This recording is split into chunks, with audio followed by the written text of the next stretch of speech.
Hello guys, মাই ডিসাপ darling এর season 2 এর 10 নম্বর এপিসোডে আপনাদের স্বাগতম। তো আজকের এপিসোডের শুরুতেই আমাদের দেখানো হয় কিটাগাওয়ারা বাসায় চলে আসে। কিটাগাওয়া দেখে ট্রেন এখনো চলা শুরু করেনি।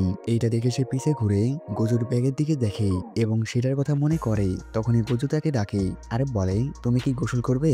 কিটাগাওয়া বলে হ্যাঁ, কিন্তু এই অবস্থাতে গোসল করব না। গোজু বলে কেন না, আমি তো এখন বাকি গেমটি খেলবো, তো তুমি গোসল করে নাও। তারপরে আমাদের দেখানো হয় কিটাগাওয়া গোসল করতে থাকে আর গোজুর সেই কথা মনে করে যেখানে গোজু বলে আজকে রাতে আমি একদমই ঘুমাবো না। সেটা মনে করে সে ভালোভাবে দাঁত ব্রাশ করে এবং সব থেকে ভালো ড্রেস পরে আর বলে এইটা ঠিক আছে, এই সময়ের জন্য এটা পারফেক্ট। তারপরে সে গোজুর কাছে আসে আর বলে আমার গোসল করা হয়ে গিয়েছে, এখন তুমি গোসল করে নাও। গোজু বলে ঠিক আছে। তারপরে আমাদের দেখানো হয় গোজু গোসল করতে আসে। সে বলে কিটাগাওয়ার বাথরুম অনেক বড় এবং অনেক সুন্দর।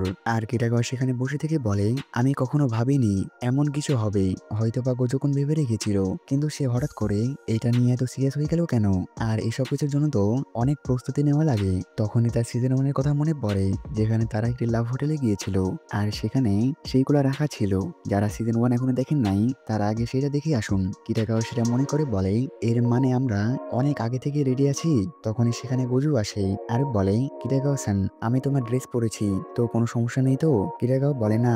গোজু বলে এইটা বাদে অন্য কোনো ড্রেস নেই? কিটাগাও বলে তোমার সাইজে শুধু এটাই আছে।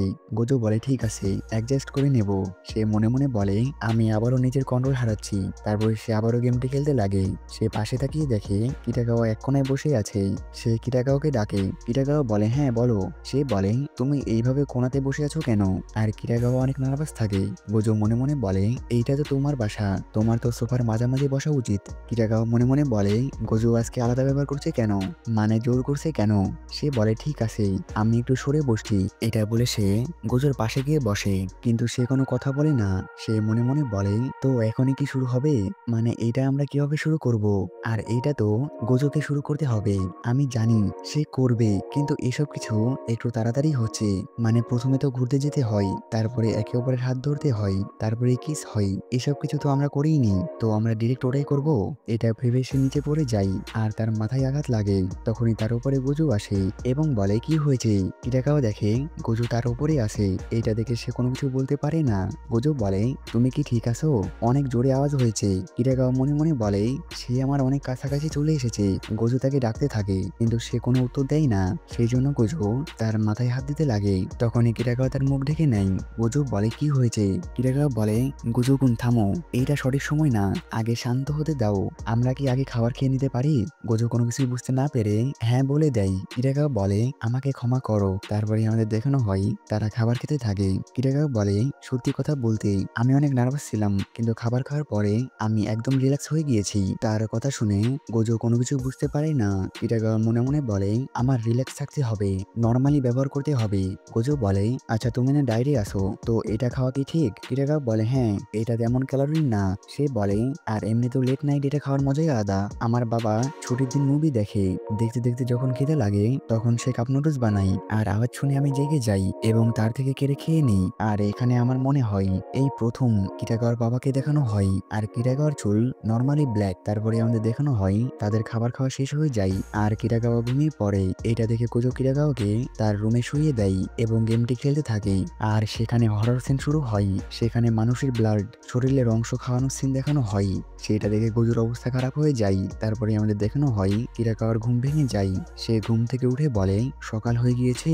এইটা বলে সে বলে এক সেকেন্ড, সে তো আমার সাথে কোনো কিছু করেনি। এইটা বলে সে গোজুর কাছে আসে আর বলে তুমি পুরো রাত এখানেই ছিলে? গোজু বলে হ্যাঁ। তখনই কিরাকাওয়ার নজর ড্রিঙ্কের উপরে পড়ে। তখনই তার মনে পড়ে সে যেটা ভাবছিল সেটার পাশে ড্রিঙ্ক রাখা ছিল আর গোজু সেখানেই বসেছিল। সে বলে এর মানে সে শুধু এনার্জি ড্রিঙ্ক নিয়েছিল। সে গোজোকে বলে এর মানে তুমি গেমটির জন্য রাত জাগতে চেয়েছিলে? গোজো বলে না, শুধু এটা না, আমি অনেক ক্লান্ত হয়ে গিয়েছি। কিটাগাও বলে তো খাবার খেয়ে নেই। খাবারের কথা শুনে গোজোর গেমটির কথা মনে পড়ে যায় এবং তার উল্টি চলে আসে। তারপরে সিন শিফট হয় এবং আমাদের দেখানো হয় গোজো সুজুকা চান এবং সিন্ধু চানকে সেই গেমটির গল্প বলতে লাগে আর তার কেমন লেগেছে সেটাও বলতে থাকে। তারপরে আমাদের সাজুনাকে দেখানো হয় সে মীরার চুল কাটতে থাকে। তখনই সেখানে সিন্ধু আসে আর দেখে জুজু মীরার চুল ঠিক করছে। সে বলে এইটা পরবো আমি, আর ঠিক করছো তুমি?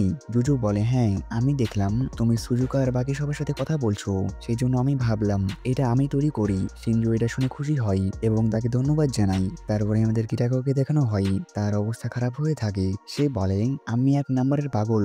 আমি একটি ভুল ধারণার কারণে অনেক কিছু ভেবে ফেলেছি। আমি মনে করছিলাম গোজোর হয়তোবা সাদা পছন্দ হবে। আমি এক্সাইটেড হয়ে গিয়েছিলাম। সবথেকে ভালোভাবে তৈরি হয়ে ভালো জিনিসগুলা পড়েছি। আমি ভেবেছিলাম আমি তাকে বলবো, গোজো আমার তোমাকে ভালো লাগে। আমাদের একসাথে ঘুরতে যাওয়া উচিত। আমি আগে এটা অনেক সহজে বলে ফেলতাম। কিন্তু সে একবারও আমাকে কোনো রেসপন্স দেয়নি। সবসময় সে অজানা হয়ে যায়। এর থেকে খারাপ বিষয় হয়তোবা সে আমাকে ফ্রেন্ড মনে করে। তখন সে গোজো আগে তাকে যেভাবে ইগনোর করতো সেগুলা মনে করে। সে বলে, আমি তো মনে করেছিলাম তুমি আমাকে দিয়ে শুধু তোমার ড্রেস বানাতে চাও। মনে করেছিলাম আমরা শুধু ফ্রেন্ড। আসলে কথা হলো কি, আমাকে ক্ষমা করো। শুধু ভাবার কিছু সময় দাও। সে এইসব কিছু ভেবে কান্না করতে লাগে আর বলে, আসলে আগেও গোজো আমাকে ইগনোর করতো। তারপরে আমাদের দেখানো হয় ইরাগাওয়া মন খারাপ করে থাকে। তারপরে সে গোজোর বাসায় আসে। গোজো তাকে খাবার খাওয়ার অফার করে কিন্তু সে তাও মন খারাপ করে কথা বলে। কিন্তু সে খাবার খাওয়ার সময় অনেক খুশি থাকে। তারপরে আবারও বাসায় যাওয়ার সময় চলে আসে। গোজো বলে, ঠিক আছে, আবারও দেখা হবে। তখনই কিরাগাওয়া তাকে আটকায় আর বলে, তুমি কি আমাকে স্টেশন পর্যন্ত থুয়ে আসবে? তারপরে আমাদের দেখানো হয় তারা স্টেশনের দিকে যেতে থাকে। যেতে যেতে কিরাগাওয়া থেমে যায় আর বলে, এটা হয়তোবা তোমার অদ্ভুত লাগবে কিন্তু আমি কি কালকে আবারও তোমার বাসায় আসতে পারি? গোজো বলে, হ্যাঁ নিশ্চয়ই। কিরাগাওয়া বলে, আমি খাবারের টাকা দিয়ে দেব। গোজো বলে, কোনো সমস্যা নেই। এমনিতেও তুমি তোমার ড্রেস তৈরি করার জন্য অনেক টাকা দাও। তারপরে আমাদের দেখানো হয় গোজো কিরাগাওয়াকে স্টেশন পর্যন্ত থুয়ে আসে কিন্তু কিরাগাওয়া এখনো মন খারাপ করে থাকে। তারপরে সে বাসায় যেতে থাকে আর বলে, জানি না কেন আমি গোজোর ফেসের দিকে তাকাতে পারিনি। এতদিন আমি পরিস্থিতির সাথে চলছিলাম যে তাকে না পেলে কোনো সমস্যা নেই, কিন্তু এখন ভয় লাগে তাকে হারিয়ে ফেলার। আমি কি আগে থেকে এরকম ছিলাম? তারপরে সে ট্রেন থেকে বেরিয়ে হাঁটতে থাকে আর বলে, জানি না কেমন খেয়াল মনের ভেতরে আসছে। তখনই তার কাছে 2টি ছেলে আসে আর বলে, হেই কিউটি, আমরাও কি তোমার সাথে আসবো? কিরাগাওয়া রেগে বলে, ফালতু কথা বাদ দাও। এটা বলে সে সেখান থেকে যেতে থাকে আর বলে, আরে আমার সাথে এটা কি হচ্ছে? ডিপ্রেশনের কারণে আমার মাথা কাজ করছে না। আর এর পরের সপ্তাহে আমাদের গ্রুপ কসপ্লে আছে। সেটা শেষ হওয়ার পরেই আমি তাকে বলে দেব। আমি তাকে বলবই। সেটা শেষ হওয়ার পরেই আমি তাকে বলে দেব। আমি তাকে বলবই। এবং এখানে এপিসোড শেষ হয়ে যায়। দেখা হচ্ছে নেক্সট ভিডিওতে। আল্লাহ হাফেজ।